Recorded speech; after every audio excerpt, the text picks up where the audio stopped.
Okay, wow.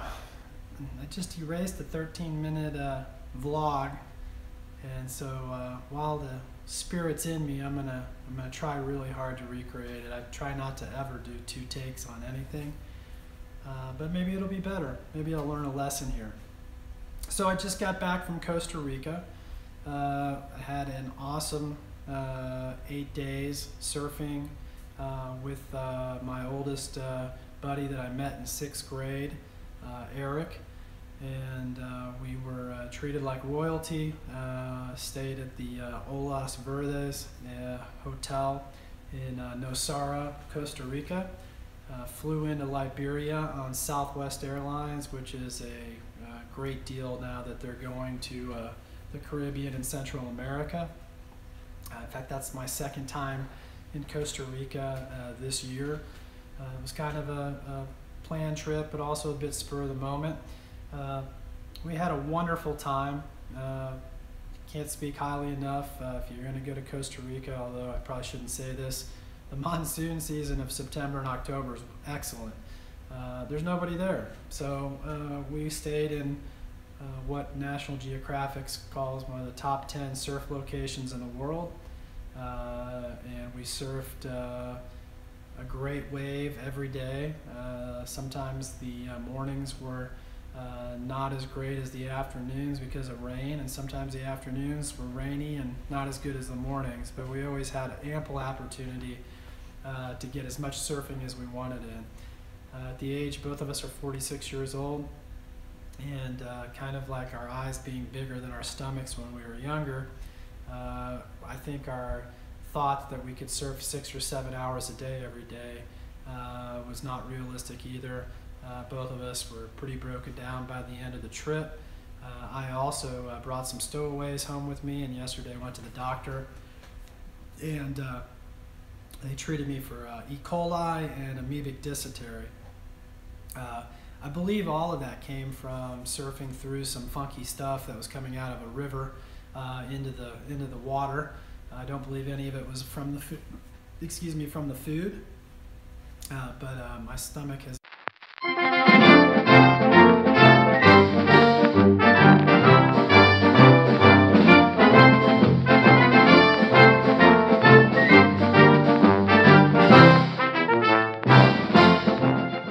Days, and I didn't have the energy to do a blog for sure.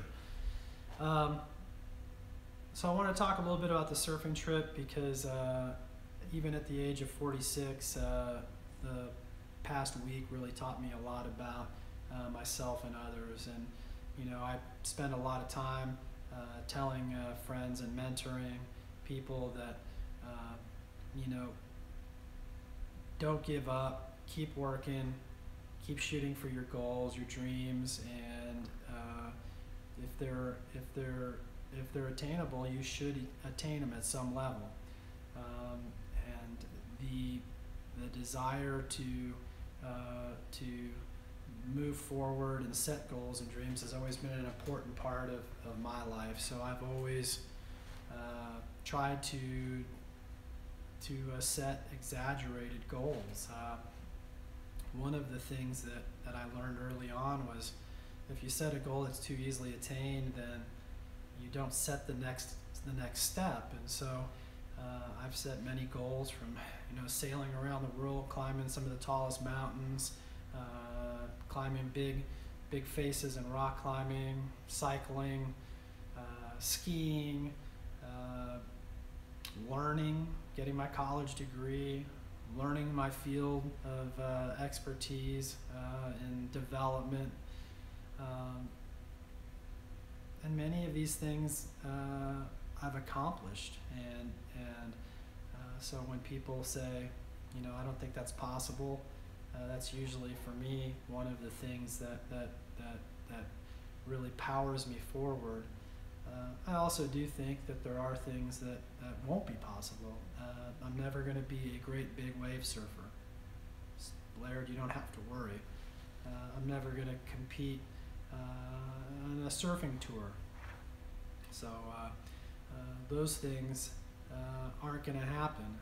But my goals are personal goals. It's not to be top of the level or top of the heap, but it's to be my personal best at some of the tasks that I'm undertaking. And I haven't always hit those goals throughout my life, and I have not been the best at everything I've tried or done, and I've fallen very short. And some of the things I regret the most, and or look back upon and wish I could do better at, were those times that I know I gave it half the effort and I got half of the return.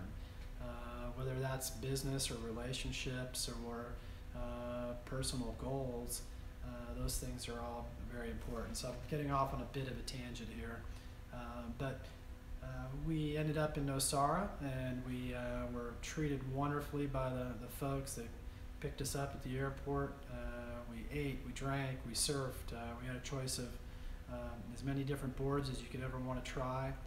I've typically been a longboard surfer, or almost longboard, 9 to 9.6. Moved down to an 8.6 while in Nosara,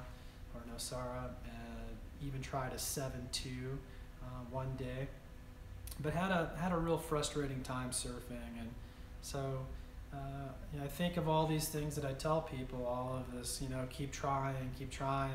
But by the third day or fourth day, I'd not really sewn a very good day together of surfing. Had problems that I hadn't had since I was a young guy. Had problems that I'd never had before. Maybe had one ride, 2 rides out of 7 hours of surfing, which is too long, by the way, Eric. But just really kind of bummed, and became a very big critic internally, this narrative coming on, and just very hard on myself, and to the point where on Wednesday evening, after coming in, I thought to myself, this has been such a dogged week of surfing that, really to consider yourself a surfer, Andy, is probably a reach, and maybe you should put aside this pursuit and dream, and just enjoy being here at the beach, spending a great quality time with a childhood friend, and catching up and telling stories, and the surfing should be something that you set aside. And even more than that, it really ran through my head that maybe I ought to just stop surfing, and to continuously work towards it, and go work out 3 or 4 times a week with that in mind, and run, and all the things that I've put into it over the last 9 months or so. I just thought, well, I can continue doing those things, but I need to set a different goal. And I love bodyboarding and boogie boarding, and I can paddle out in much bigger waves on those little boards than surfing, and maybe I should just be happy with that. The fact that I'm 46 and still like to go play in the water at every free moment, and the fact that I still get joy out of being at the coast, and being at the beach, and being in the water, and being in the lineup. And I really started thinking about, what are the parts of this that I thought I enjoyed, and what are the parts of this I really do enjoy, and do I lose anything by not standing up on a board at a regular pace, and doing things that in my own mind I ought to be doing at this point in my life. And so I gave very serious consideration of just dropping it all. I can still paddle outside and wear my flippers, and get outside and hang out with my friends surfing on a boogie board, even though they'll ridicule me and make fun of me. What the hell do I care? So all of this narrative in my mind on Wednesday evening, and so I decided, Thursday, if I don't have a good session in the morning, I think I might be done with this. And if I told anybody that I was going to be done with it, I think they'd probably agree. And so, one, I'm going through kind of a remorse of possibly losing this, and 2, I'm really kind of giving myself very defeating narrative in my head over and over, and kind of put myself in a funk. And even my buddy recognized it and said, hey, you need to be having fun. This is about fun. And I'm so damn competitive, especially with myself. And I know that sounds weird, but I like to see progression. I like to see things get better. I don't want to see things backslide, or I lose interest pretty quick. So Thursday morning, woke up and it was stormy. Waves were choppy. In fact, it was really not even good weather to go surfing. We went out, had a crappy morning. Came in, ate breakfast, and my buddy says, "Hey, Andy, I'm done for the week. I'm broken down. I hurt. It's been a good week," and he had a great week surfing. And he said, I'm probably done for the day. And I said, again, and having not told him that I was seriously considering quitting surfing at this point, said, I'm going to go out this afternoon, and I really thought about, hey, this could be the last time I paddle out with a surfboard. This could be the last time I go sit in the outside and watch the waves from the backside, and just kind of soak in the feeling of surfing, those vibes that you get that you don't really get from anything else. And so after lunch, about 1 o'clock, we walked down to the beach. The sun was up, birds were chirping, singing. Maybe that's just the way I'm remembering it, but it was definitely bright and it was definitely beautiful. Came out through this green canopy of jungle, which you can see on another vlog. I'll put some of the surf pics together. And emerged onto Nosara Beach, Playa Guiones, and the water was glass. There was no wind.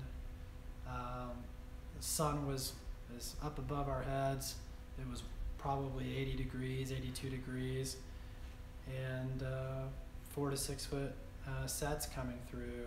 A little bit of the wind from off the shore, just topping those waves, blowing some of the mist back. And for me, I didn't even say anything. We looked at it, we both turned around. Eric says, "I think I'm gonna surf the same board I surfed the last few days." And I said, "Yeah, me too." So by 1:30 we were paddled out, sitting outside, board shorts, rash guards, 84-degree water in the Pacific, still glass, and it was the beginning of the best 3 hours, 3.5 hours of surfing I've ever had.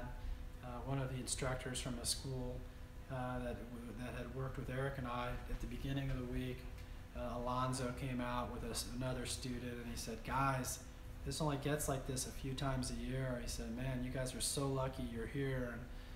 And with all of that, it was just the best 3.5 hours. If we hadn't been chased out by lightning and thunder and storm at 4:30 in the afternoon, I think we would have stayed out until it got dark. I probably wouldn't be able to use my right arm today, but it was spectacular. So just every wave that I paddled into and chose was either a great ride or a decent ride. I lost count at around 15 waves, and then that's not counting all the ones where the wave went left and I went right, or vice versa, broke the wrong way, or I picked a closeout and got hammered dropping in. But it was spectacular, and it wasn't lost on me in the moment that I had almost thrown away something that I've loved for my whole life. Whether I would have stuck with that decision or not, I don't know. But I had made a conscious decision to move on. And I typically stick with those. And so I just took every moment out there as a moment that allowed me to realize that if you do work hard for something and you do put in the time, that it's not assured, but it sure is a much better chance that it's going to come true for you. And I was one surf session away from missing that, and that's something that I would have felt a hole in my life, and I would have felt there was something missing no matter how many times I paddled out on my boogie board or kicked my way out with my fins. I wouldn't have had that same experience, and so this has allowed me to open up a number of new chapters up in front of us. So obviously Eric and I will surf a lot in the future, and it just made a spectacular trip, and you just don't have those. I don't have all that many moments in my life where or I make sense of everything in the moment. Typically I have to think about something after the fact, or it hits me that, hey, that was one of those moments where the work life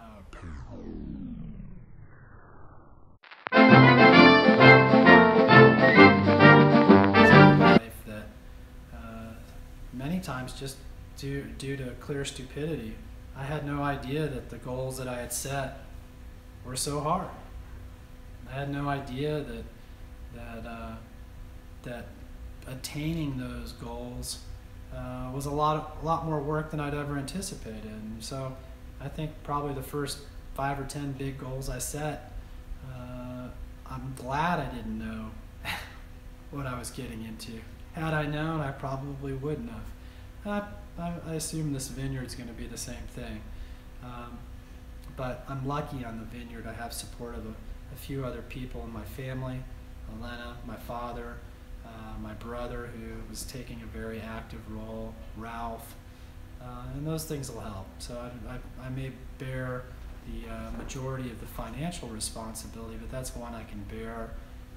And so a number of the other responsibilities are being borne by folks who I love and trust.